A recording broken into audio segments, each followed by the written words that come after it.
Você sabe da importância de uma boa história e de ela ser contada constantemente, não é? Nós estamos, por exemplo, vivendo nesse tempo do Brasil, um tempo histórico, não é? E algumas versões para as gerações futuras dessa história que nós estamos vivendo, que nós somos atores dela, porque estamos vivendo esse momento, já estão sendo propagadas. Por exemplo, quanto ao impeachment da nossa ex-presidente, a Dilma, conta-se que foi, pelo menos tem uma versão da história, que é um golpe. Então, já se trabalha para construir uma história que, no futuro, vai estabelecer um memorial para esse país. As pessoas do passado, dependendo da história que elas ouçam, vão e acreditem, vão olhar para esse momento histórico e determinar se isso aqui foi um golpe ou se foi um processo dentro de um país democrático e republicano. A história sobre uma prisão injusta e também a história sobre a prisão de um bandido. A próxima geração depende muito da história que se conta hoje. A próxima geração, o que ela vai pensar e como ela vai agir, depende da maneira da história que ela conhece. A história é muito importante. O testemunho histórico é muito importante. E este é o assunto deste salmo. O assunto desse salmo é justamente o testemunho histórico a respeito dos grandes fatos realizados por Deus, os feitos louváveis do Senhor. Logicamente, aqui nós estamos falando de uma história inventada, de uma história a fim de cativar as mentes com mentiras, mas estamos falando daquele que é a verdade, do verdadeiro, da única história que é irretocável, da única história que não tem versões alternativas, que é a história da redenção. A maneira como Deus conta e Ele mesmo interpreta os fatos da forma como Ele providenciou desde a eternidade. E o centro dessa história é Cristo. É a plenitude dos tempos, quando Cristo vem ao mundo para morrer em nosso lugar. Essa, portanto, é a história que não pode ser esquecida, é a história que tem que ser contada. O Salmo 78, como disse, fala sobre isso. Então, este é um salmo sobre a fé ser transmitida de geração em geração. Pais, filhos e netos devem viver debaixo da mesma fé em Deus por meio da fidelidade pactual. Portanto, o Senhor ordenou à geração atual do seu povo que transmita às gerações futuras os louváveis feitos do Senhor, o seu poder e as maravilhas que fez. Olha o versículo 4, você vai observar aí, e eu quero enfatizar algumas, 4 coisas, 3 coisas melhor. O que ouvimos e aprendemos, não é? Está no versículo 3, o que ouvimos e aprendemos. O que nos contaram, o que os nossos pais nos contaram. O versículo 4 traz uma outra ênfase, não os esconderemos aos nossos filhos, aquilo que os nossos pais contaram. A terceira ênfase é contaremos à próxima geração os louváveis feitos do Senhor, o seu poder e as maravilhas que fez. Estes 2 versículos são chave neste salmo, porque é exatamente isso que deve ser feito, e o restante do salmo é mostrar a história que deve ser contada e por que ela deve ser contada. Mas antes de pararmos e para meditar sobre isto, é necessário entendermos algo. Há uma certa coisa neste salmo que não pode ser escondida da próxima geração. Nós não podemos esquecer a ponto de não transmitirmos para a próxima geração. Há algo que não deve ser escondido, há algo que essa nova geração precisa saber e que a geração atual tem que contar. Há algo que a próxima geração tem que saber e algo que esta geração tem que contar. É a história da redenção. A história da redenção para o povo de Israel, lá no Antigo Testamento, está resumida aqui nos versículos de 12 a 72 que nós já lemos. Pelo menos uma parte dessa história, desde a saída do Egito até o reinado de Davi, que aponta para o reinado do Rei dos Reis e Senhor dos Senhores, que é Cristo Jesus. O salmista ele conta toda a história. Essa história, os atos redentores de Deus, a história da redenção, ela não pode ser esquecida, não pode deixar de ser contada, e a próxima geração não pode viver sem conhecer essa história. Isso deve ser transmitido. Essa não pode ser esquecida no passado.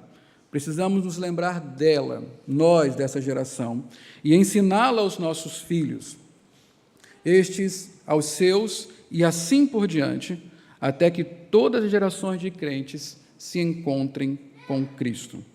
Você sabe que a igreja invisível, ela é composta por todos os crentes, todos aqueles que foram alcançados pela graça, confessaram Cristo como Senhor e Salvador, ou que ainda irão fazer isso no futuro. Portanto, a igreja é composta por todos os crentes sinceros, de todos os lugares do mundo e de todas as gerações. Pessoas do passado, presente e futuro que viveram sobre esta terra ou ainda viverão. Imagine que esse plano salvador de Deus, que compõe a sua igreja, por quem Cristo morreu na cruz do Calvário, nós somos chamados a colaborar com esta mensagem que leva o Evangelho a mais adiante, até aqueles que ainda não vivem, por meio da transmissão geracional. Essa geração comunica a próxima, que comunica a próxima, que comunica a próxima. E ainda que essa geração jamais, enquanto nesta época, nesta era que vivemos, jamais conheça as próximas, as mais distantes no futuro, um dia todas essas gerações estarão diante do Senhor, comparecerão diante de Deus, nos encontraremos no mesmo lugar, viveremos a eternidade com o Senhor.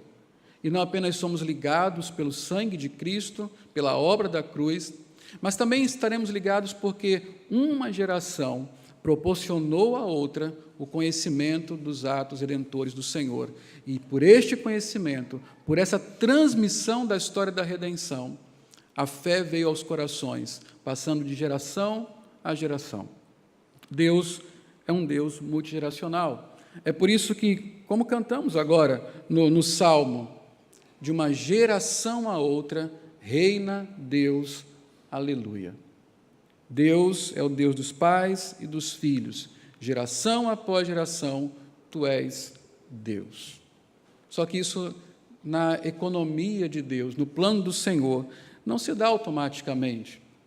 Ele responsabiliza gerações atuais para que cuidem das futuras, transmitindo a fé que reunirá todos em um só povo na eternidade. Uma coisa não pode ser esquecida: a história da redenção. Uma coisa não pode ser escondida: esse plano redentor de Deus. Uma coisa não pode ser negada à próxima geração: o que Deus fez em favor do seu povo. Como Ele agiu no passado para salvar o seu povo de várias gerações. Então, este salmo tem um ensino. Há algo que nós precisamos aprender neste salmo. E qual é esse ensino? É simples. Esse salmo nos ensina que o povo de Deus é multigeracional, geração após geração. Ou seja, dele fazem todos esses povos, pessoas, crentes sinceros de todos os lugares e de todas as épocas. Assim é dever, pois Deus ordenou, que os crentes do tempo presente têm que transmitir à igreja do futuro, à nova geração de crentes, a história da redenção. A história da redenção nós chamamos de Evangelho. É o Evangelho que proclama a justiça de Deus, os feitos poderosos e salvadores do Senhor, e a maneira como este povo que foi comprado por Cristo deve viver. Na linguagem do salmista, o Evangelho são os louváveis feitos do Senhor, o seu poder e as maravilhas que fez. O que eu quero que você entenda aqui é que isso não é opcional. Transmitir para a próxima geração os louváveis feitos do Senhor, o Evangelho, não é uma coisa opcional, é uma ordem de Deus. Faz parte do seu pacto com o seu povo, que este povo, que está vivendo na atualidade, transmita à próxima geração. Se você voltar a Deuteronômio 6, por exemplo, e ler todo o capítulo, você vai observar que esse é o interesse de Deus, antes daquele povo finalmente atravessar para entrar na Terra Prometida, o que no Antigo Testamento lembra a redenção se completando, está na terra que Deus separou para o seu povo, o destino final do seu povo. Ele fala, mas não esqueçam uma coisa, guarde tudo isso no coração, ame o Senhor teu Deus. E depois disso ele fala, ensina, inculca, transmita aos seus filhos. Em todo instante, em qualquer momento, use todas as circunstâncias, use os elementos à volta para falar para os seus filhos sobre Deus e a sua lei, para ensiná-los sobre a Santa Aliança. E o propósito é justamente esse, porque ao final do capítulo ele vai falar, olha, lá no futuro, os seus filhos que hoje são pequenos, lá no futuro eles terão algum entendimento e falarão assim, pai, por que nós fazemos isso? Por que estamos celebrando tal festa? Por que observamos tal lei? Afinal, o que aconteceu? E esse vai ser o ensejo, diz a palavra do Senhor, para você contar a história da redenção. Olha, filho, nós éramos escravos no Egito, e o Senhor fez uma intervenção naquela nação. Ele nos tirou de lá com mão poderosa. E você vai contar toda aquela história extraordinária dos louváveis feitos do Senhor. E, finalmente, o seu filho entenderá por que você segue o seu Deus. O Senhor tem esse interesse com a próxima geração, e Ele, como raramente trabalha sem usar meios, Ele faz isso em seus milagres, mas a ordem de Deus é usar meios para os seus propósitos. Como Ele alcança a próxima geração? Usando a geração atual. Ela não pode esquecer, ela não pode deixar de contar. Isso é uma ordem do Senhor. A exortação, o ensino que nós temos aqui é que todo crente, todo que faz essa geração de agora, tem o dever diante de Deus, pois Ele ordenou isso, de transmitir à próxima geração o Evangelho. E, logicamente, de uma maneira muito especial, os pais têm essa responsabilidade e ordem do Senhor para com seus filhos. Não é coisa do Antigo Testamento, porque nós lemos no Novo Testamento que o povo redimido por Deus, aquele que Ele escolheu e por quem Cristo morreu e que foi selado pelo Espírito Santo, e cheio desse Espírito Santo, ele tem algumas atitudes, ou ele deve ter algumas atitudes. E o apóstolo Paulo, em Efésios e em Colossenses, diz que os pais devem criar os seus filhos na disciplina e a demonstração do Senhor. Ou, se nós formos usar a palavra escrita lá, que tem muito significado, criar os filhos na paideia de Deus, ou seja, na forma de pensar e ver as coisas de acordo com Deus. Isso só acontece quando nós transmitimos a eles a história da redenção, transmitimos o Evangelho e os fazemos pensar, como nós temos usado aqui o termo, de forma redentiva. Então, esse é o dever. É um mandamento dado aos pais. Esse é um ensino. Deus é um Deus multigeracional e estabeleceu que a geração atual, os pais, têm a obrigação de transmitir aos seus filhos o Evangelho do Senhor Jesus Cristo, os louváveis feitos do Senhor. O Salmo 78 também nos ensina que Deus se relaciona pactualmente com o seu povo.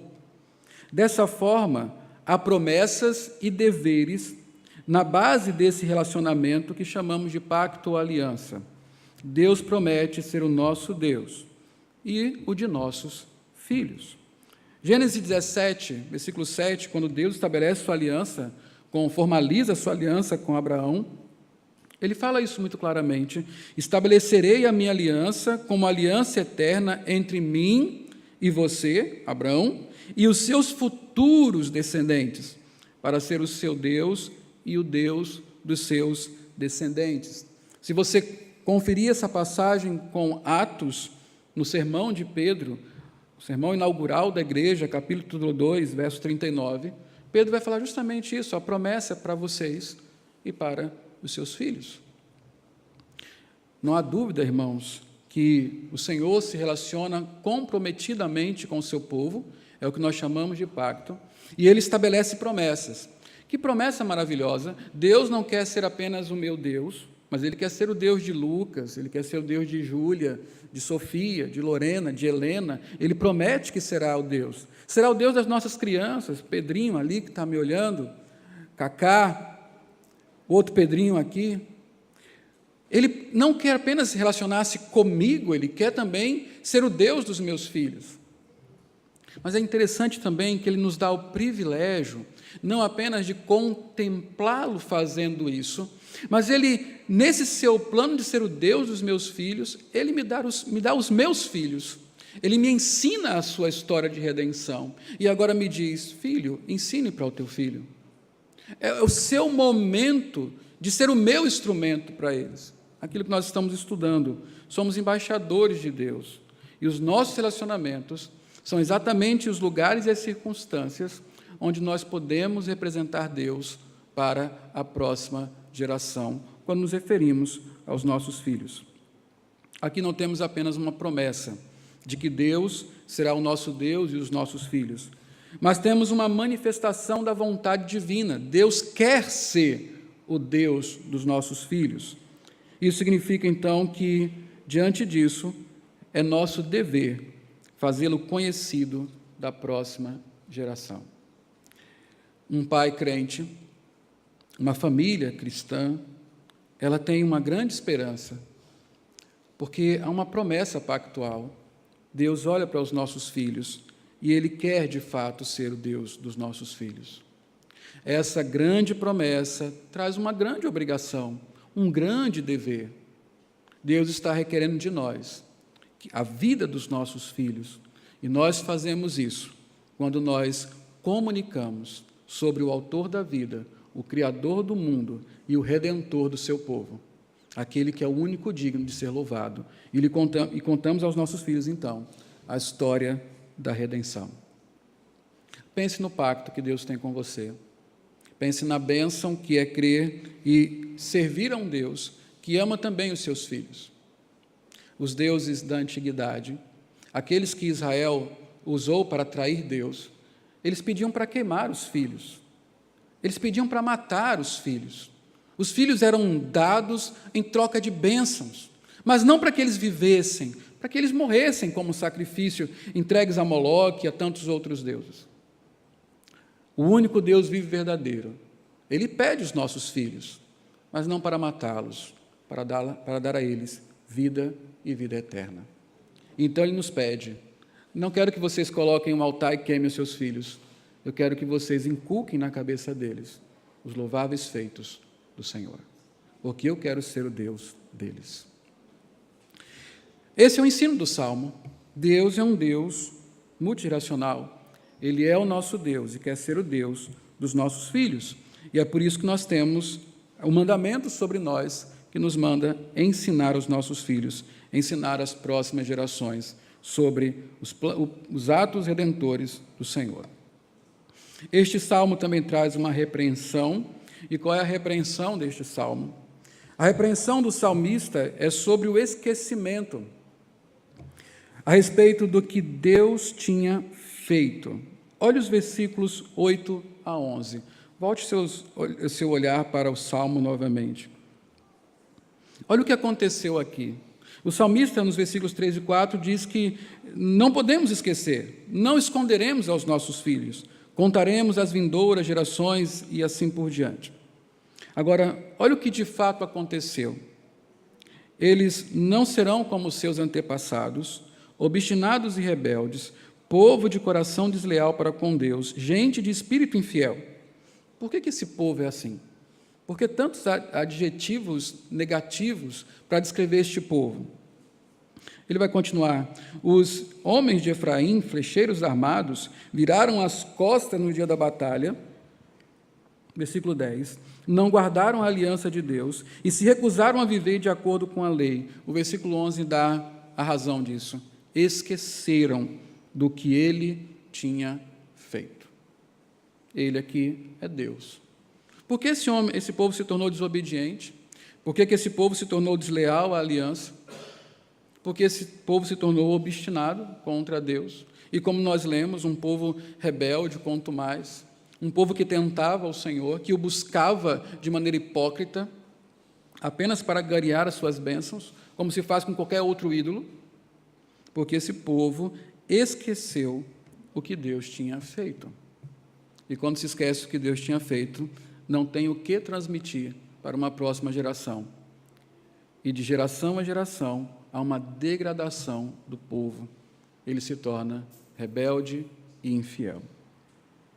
Eles esqueceram, versículo 11, diz o salmista, e não guardaram a aliança de Deus e se recusaram a viver de acordo com a sua lei.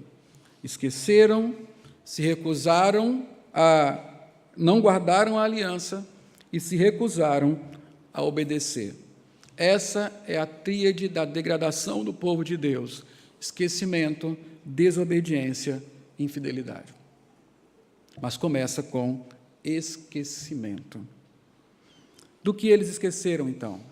Do que foi que esse povo esqueceu? Bom, se você olhar e ler, é bom que você faça isso em casa. Hoje é o seu dia de descanso. Leia, volte ao Salmo 78, leia os versículos 12 a 13, depois 42 a 55, e você vai ver justamente o que esse povo esqueceu. Esqueceu da redenção, de como Deus entrou no Egito, de como Deus os tirou de lá, de como Deus supriu esse povo no deserto, apesar de toda a desobediência, murmuração e infidelidade daquele povo. Deus, em determinados momentos,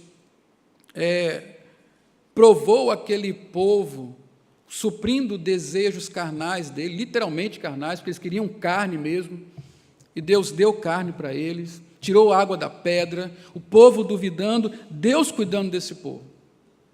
A sua infidelidade foi tão grande que eles não conseguiram viver em paz na terra prometida. O tempo de juízos nos mostra justamente isso. Um povo que constantemente é dominado por seus inimigos, que os povos que temiam o Deus de Israel e temiam Israel, agora zombavam dele e dominavam aquele povo. Mas Deus pacientemente levantava homens, até mulheres, para libertar o seu povo. Mas aquele povo era um povo obstinado. Quando estavam perto de morrer, eles clamavam ao Senhor. E Deus, a despeito da falsidade deles, é um Deus misericordioso. O povo se esquece, mas Deus sempre lembra do seu povo. E apesar disso, aquele povo continua pecando. Deus promete um rei, segundo o seu coração. E aquele rei reina. E certamente Deus não termina com Davi. Davi é aquele que aponta para o Rei dos Reis, o Senhor Jesus Cristo, que veio de fato para pôr fim ao pecado, expiar a culpa e estabelecer justiça eterna, como nós aprendemos em Daniel na semana passada. Deus prometeu o rei que reinaria esse povo, não apenas reconstruindo o seu reino, mas transformando os seus corações. Apesar desse povo, esse povo esqueceu justamente disso, do plano redentor de Deus, da história redentora que eles mesmos viveram e das promessas maravilhosas de Deus a respeito da salvação. É disso que eles esqueceram. E é por isso que eles estão desobedientes. E é por isso que eles são infiéis. Esse é o resultado, irmãos, quando esquecemos da redenção. Nós nos tornamos desobedientes e infiéis. É verdade. Nós também nos esquecemos do nosso Deus. Nossa memória carnal e egocêntrica e egocentrada não demora muito para esquecer-se de Cristo e de sua redenção por meio do seu sangue na cruz. O Salmo 78 é, portanto, uma exortação para que não nos esqueçamos do Senhor e da sua graça dispensada a nós. Essa é a repreensão do Salmo.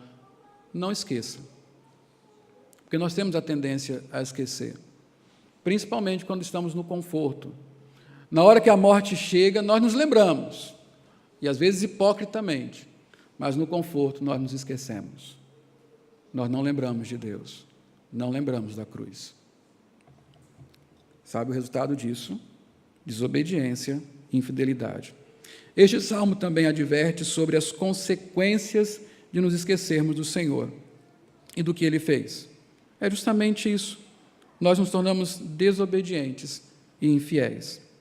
A geração atual de crentes não será capaz de negar ou literalmente esquecer da cruz. Nós nos esquecemos. A nossa memória não apaga a cruz. O que nós sabemos. É por isso que você vai encontrar tanto crente desviado, e é o pior tipo de pessoa para você evangelizar, é crente desviado. Porque quando você vai falar com eles, o que ele diz? Eu sei essa história. Eu sei que Cristo morreu por mim. Ainda falam assim, eu sei que Ele tem um propósito na minha vida. Ele sabe tudo, Ele não esqueceu. Na memória, não. Mas Ele vive, e muitas vezes nós vivemos como se a cruz jamais tivesse acontecido. Nós sabemos a história aqui, mas ela não afeta aqui. Ela não muda a nossa vida. Ela não se torna memorial nas nossas ações. É por isso que muitos filhos, ainda que ouçam os pais contarem as histórias que sabem de cor, do coração ou na mente, eles não conseguem ver o memorial no testemunho da vida. É como se a história tivesse esquecida, porque se vive de outra forma, ainda que se fale dela com os lábios. Aquele povo não parava de contar, havia salmos, havia relatos da história, mas a vida deles não era mais um memorial dessa história. Você lembra que, caminhando na história da redenção no Antigo Testamento, de vez em quando nós vemos isso, Jacó, Abraão, eles passavam alguma coisa muito especial com Deus, eles construíam alguma coisa para lembrar-se daquilo, davam um nome para uma terra, construíam uma coluna de pedras e davam um nome, para que quando se passasse por ali, aqui está um memorial, aqui está o que Deus fez por nós. Era a oportunidade de caminhar pelos lugares e apontar, olha, lembra daquele dia? Ali está a marca do que aconteceu. Mas não se requer que nós façamos isso. Seria até bom se hoje na igreja nós tivéssemos o hábito de construir memoriais. Mas a nossa vida é um memorial. O nosso coração foi marcado com o sangue da cruz. A nossa vida tem que ser um memorial disso. E principalmente as gerações futuras da nossa igreja, os nossos filhos, têm que passar por nossa vida e conseguir ver os atos poderosos de Deus, os seus louváveis feitos que transformaram o nosso ser. Nós não nos esquecemos na mente, mas muitas vezes vivemos como se nada tivesse acontecido. E a história se torna escondida, a história se torna esquecida, ou sem sentido algum. Essa é a exortação do Salmo. Não esqueça, não permita que ela seja esquecida. Faça com que ela seja lembrada. Lembre do ensino. Deus é um Deus que quer ser o Deus das próximas gerações. Ele é um Deus multigeracional. Qual é a correção do Salmo? Ele não apenas repreende, mas ele corrige, como toda a palavra de Deus. Qual é a correção? O que ele quer corrigir nas nossas vidas? Devemos sempre nos lembrar dos maravilhosos atos do Senhor. E aqui, primeiro, duas coisas são importantes, se quisermos lembrar dos poderosos feitos do Senhor, conforme nós podemos aprender neste salmo. Primeiro, precisamos ouvir. Para nos lembrarmos de alguma coisa, precisamos saber sobre ela. Nós precisamos ouvir a história da redenção. Veja o versículo 1. Versículo 1, o salmista diz, povo meu, qual é a ordem aí? E escute o quê? Meu ensino. E no versículo 3, o que o salmista fala? O que ouvimos. Meu irmão, isso aqui é interessante porque eu quero falar do ouvir e tudo mais, mas o salmista está dizendo, veja, os nossos pais, Deus providenciou pais para nós, que nos fizeram ouvir a história da redenção. E é por isso que nós estamos agora habilitados a falar sobre a história da redenção. Mas, irmãos, ouvir é importante. Ouvir é necessário. A Bíblia nos ensina, Romanos 10, 17, a fé vem pelo ouvir. Ouvir a palavra de Cristo. No Antigo Testamento, o texto que eu citei agora há pouco, Deuteronômio 6, começa assim: ouve, Israel. Ouve, Israel. Nós não estamos falando de algo que é sem valor. A preocupação com a próxima geração começa com a preocupação com essa geração. Ouvir. Ouvir a história. Ouvir a palavra profética. A palavra profética vinda da parte de Deus deve ser ouvida com atenção pela geração atual. O objetivo é aprender para ensinar ou receber para transmitir. É também lembrar-se dos poderosos feitos de Deus para testemunhar deles à próxima geração. Por isso a nossa confissão de fé, quando se abre a confissão de fé, você tem na primeira parte sobre a palavra de Deus. E há uma seção especialmente trabalhada para nos ensinar a como ouvir a palavra de Deus. Como se assentar, como se preparar para meditar nela no seu exercício privado, ou para ouvir a palavra de Deus quando ela é pregada a cada domingo, porque isso é extremamente importante. Os pecados da infidelidade e da desobediência começam a ser tratados e vencidos a partir do momento em que nós nos dispomos a ouvir a palavra de Deus. Por isso, faltar à igreja é tão grave. Por isso, não estar atento ao sermão é tão grave. Por isso, não ter vida devocional é tão grave. Por isso, não ler as Escrituras é tão grave. Por isso, não prestar atenção quando ela é lida é tão grave. São oportunidades que você perde de estar sempre em sua memória com a palavra de Deus. E mais do que isso, a palavra de Deus é a espada do Espírito. Quem ouve a palavra de Deus é transformado pelo Espírito de Deus. Quem se priva da palavra, se priva de ouvir a história da redenção, que é a única história que pode salvar. Então, a primeira coisa é ouvir. E a segunda, temos que ser diligentes em contar para a próxima geração a história da redenção. Para que sejam, essa próxima geração, fiéis à aliança de Deus e obedientes aos seus mandamentos, eles precisarão ouvir primeiro sobre Deus e o seu poder. Somos nós, os encarregados, de transmitir a eles a grande e maravilhosa história da redenção. Caso contrário, será uma geração infiel e desobediente. Como é que era a geração passada desse povo? O salmista estava dizendo, eu não quero que eles sejam como foram os do passado, infiéis e desobedientes. Qual é a solução para isso? Bom, o que ouvimos e aprendemos, que nos contaram os nossos pais, não esconderemos aos nossos filhos. Contaremos às vindouras gerações os grandes feitos do Senhor, seu poder e as maravilhas que fez. Eu não sei qual o propósito que você tem para o seu filho. Eu não sei eu sei, porque eu sou pastor da igreja, o propósito que nós temos para as nossas crianças, os nossos jovens, aqueles que estarão ativamente na igreja mais na frente. Nós falamos sobre tudo aqui, estimulamos o estudo, estimulamos a pesquisa, estimulamos que sejam bons profissionais, mas nada disso tem valor se não for para a glória de Deus. Se não for na visão do pacto, se não for para continuar a contar à próxima geração a história da redenção. Nós queremos filhos fiéis, não é isso? Nós queremos filhos obedientes aos mandamentos do Senhor. Nós queremos filhos que sejam apegados à aliança de Deus. Nós também queremos netos assim. E nós queremos bisnetos assim. E queremos tataranetos assim. Não é isso que nós queremos? Então há muito trabalho a se fazer. Há muito trabalho a se fazer. E começa com nós mesmos sermos diligentes com a história, ao ouvirmos a história, e depois em transmitirmos para os nossos filhos. Esse é o objetivo. Essa é a meta. Então, esse é o trabalho a ser feito. Contar à próxima geração. Finalmente, irmãos, a educação na justiça. O que devemos fazer para contar essa nova história? Para contar a história à nova geração?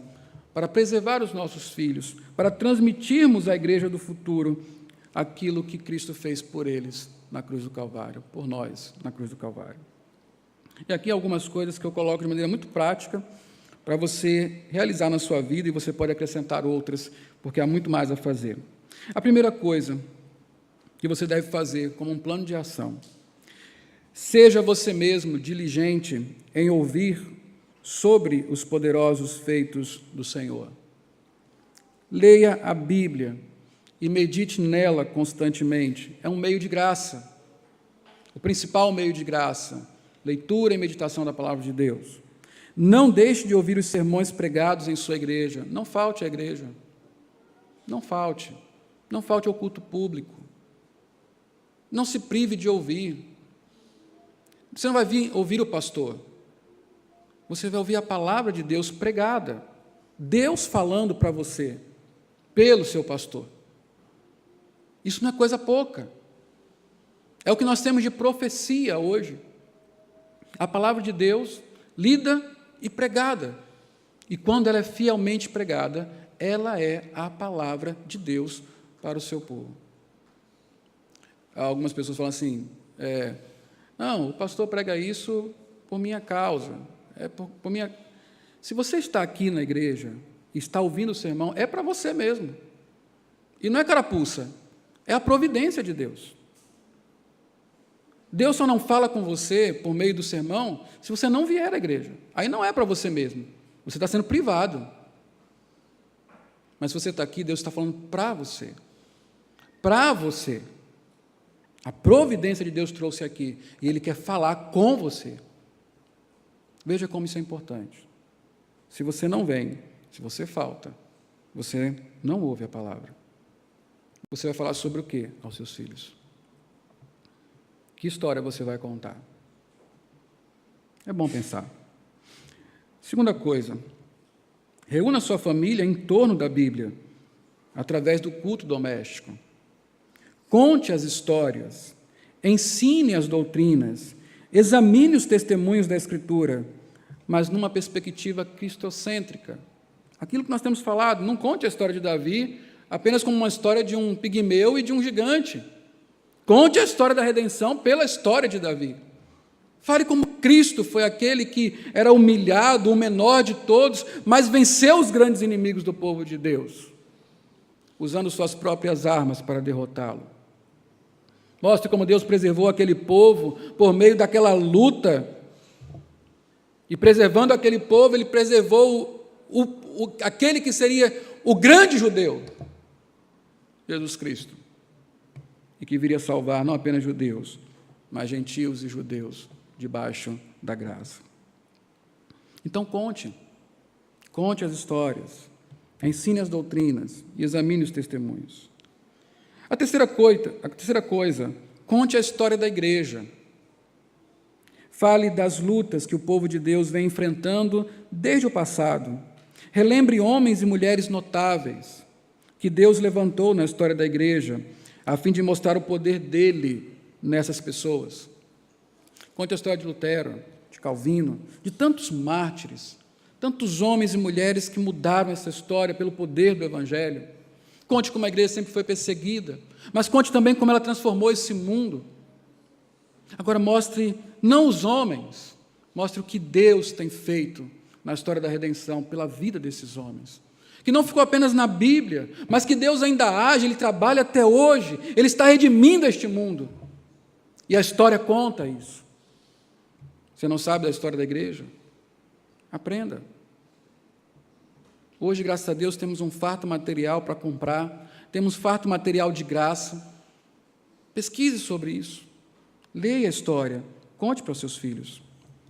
A quarta coisa, cante a história e a doutrina bíblicas. Os hinos e os cânticos, os salmos, são um grande recurso mnemônico para a memória. Eles penetram fundo na memória. Certamente, se bem selecionados, a importância de você selecionar o que você conta, o que você canta, melhor dizendo, servirão para manter a história dos grandes feitos de Deus na mente dos seus filhos e nos seus corações. Uma coisa bem... Você deve prestar atenção. Há muito material infantil, música infantil, não é? E é incrível o que nós ouvimos hoje no que diz respeito ao mercado gospel, principalmente para a música infantil. É pipoquinha, é funk, não sei o que lá, bota as crianças para pular, bota as crianças para gritar, tem bambolê, tem isso, aquilo, mas não tem história da redenção, não tem Cristo. Não tem músicas que falam do que Cristo fez por nós. Oh, eu amo a Cristo porque Ele morreu por mim. Nós não cantamos mais isso. Sim, Deus me ama, a Bíblia assim o diz. Não. É por isso que essas músicas novas, elas servem para isso apenas, animar as festinhas das crianças crentes. Cantar a redenção é importante. Cantar o que Cristo fez é importante. Traga os hinos de adulto mesmo, não tem problema. É incrível como Lucas pede para cantar algumas coisas que eu nunca imaginei que uma criança iria querer cantar. Os hinos profundos, de uma melodia às vezes até menor, e eles repetem esses hinos. Eles estão repetindo a história da redenção em seus corações. Então, selecione o que você canta, selecione o que toca em sua casa. Isso é importante para trazer na memória e no coração deles a história da redenção. 5. Selecione e conte suas próprias histórias testemunhais. Por exemplo, conte como foi sua conversão. Já contou sobre o seu processo de conversão para os seus filhos? Conte como o Espírito lhe conduziu ao arrependimento e como Jesus lhe perdoou. Conte sobre os livramentos, as bênçãos, as disciplinas, as provas, as tentações, as vitórias. Conte. Você é um crente, Deus tem revelado a história da redenção na sua própria vida, há o que contar. Compartilhe isso com seus filhos. Ou seja, conte como Deus tem revelado a história da redenção através da história da sua própria vida. Conte isso. E, por último, ore ao Espírito Santo, mas não menos importante, não é? Ore ao Espírito Santo para que ele faça eficaz o seu esforço. Nós sabemos que uma parte é o que nós temos que fazer, contar a história. Outra parte só Deus pode fazer, é convencê-los que a história é real e diz respeito a eles. Então, ajoelhe-se e clame pela vida dos seus filhos, clame pela próxima geração, para que eles possam crer na história que está sendo contada. Jesus e sua obra não podem ser esquecidos. Ele está em nosso passado e presente, e estará também em nosso futuro.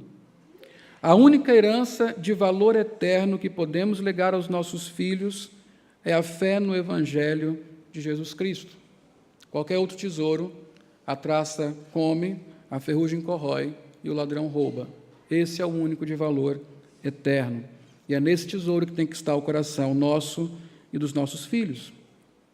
Se nós nos esquecermos da história e nossos filhos não a conhecerem, não nos encontraremos no final dessa era. Ou, pior ainda, estaremos juntos, mas do lado errado. Há dois lados, direita e esquerda, quando Cristo voltar. Ao lado dos bodes e o lado dos cordeiros. Se não quisermos estar do lado errado com os nossos filhos, é imprescindível que nós contemos o que Cristo fez por nós e fez por eles. Portanto, conte a história. O que ouvimos e aprendemos, o que nossos pais nos contaram, não os esconderemos dos nossos filhos. Contaremos à próxima geração os louváveis feitos do Senhor, o seu poder e as maravilhas que fez. Amém. Vamos orar.